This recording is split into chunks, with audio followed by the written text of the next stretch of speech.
Mga katrops, welcome back ulit kayo sa aking channel Sports React PH at ngayon na ay pag-uusapan natin ang balitang makikipag-usap na nga daw ang San Antonio Spurs para makuha si De'Aaron Fox mula sa Sacramento Kings.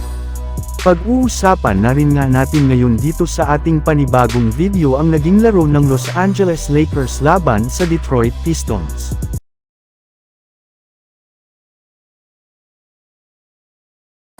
Kahit anuman nga ang kanilang gawin ngayon ay nananatili pa rin nga sila bilang isang average o play-in tournament na kupunan malayong malayo sa inasahan sa kanila ng mga analyst bago magsimula ang season. Kaya mismong ang NBA insider na nga mula sa San Antonio Spurs ang nagkumpirma na plano talaga ng kanilang front office na maging aktibo sa trade market sa mga susunod na linggo. Susubukan nga daw po nila na mag-upgrade ng kanilang lineup sa pamamagitan ng pagkuha ng isang superstar. At isa nga sa mga pinangalanang target ng Spurs ngayon ay si De'Aaron Fox. Sa katunayan, simula nga nang kumalat ang balita na posibleng mag-request ng trade si Fox mula sa Sacramento Kings ay plano na ng kanilang team na tawagan ito upang mag-inquire kung papaano nila ito makukuha at kung anong klaseng trade package ang hihingiin nito. Willing rin naman ang Spurs ngayon na magsakripisyo ng kanilang mga batang players at draft pick upang maisakatuparan lamang ang kanilang plano na makuha si De'Aaron Fox bago ang deadline sa Pebrero. Samantala pumunta naman tayo sa ating sunod na pag-uusapan ngayon sa balitang naging laro ng Los Angeles Lakers laban sa Detroit Pistons. Hindi nga mga katrops, nakalimutan ng Los Angeles Lakers pagkatalo nila noon sa Detroit Pistons sa kanilang unang paghaharap sa regular season.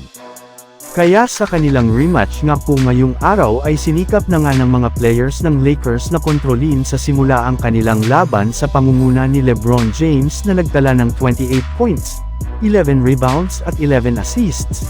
Anthony Davis na kumana rin naman ng 19 points, 10 rebounds at 6 assists, Max Christie na kumuha ng 17 points at si Austin Reeves na nagtala ng 12 points at 7 rebounds.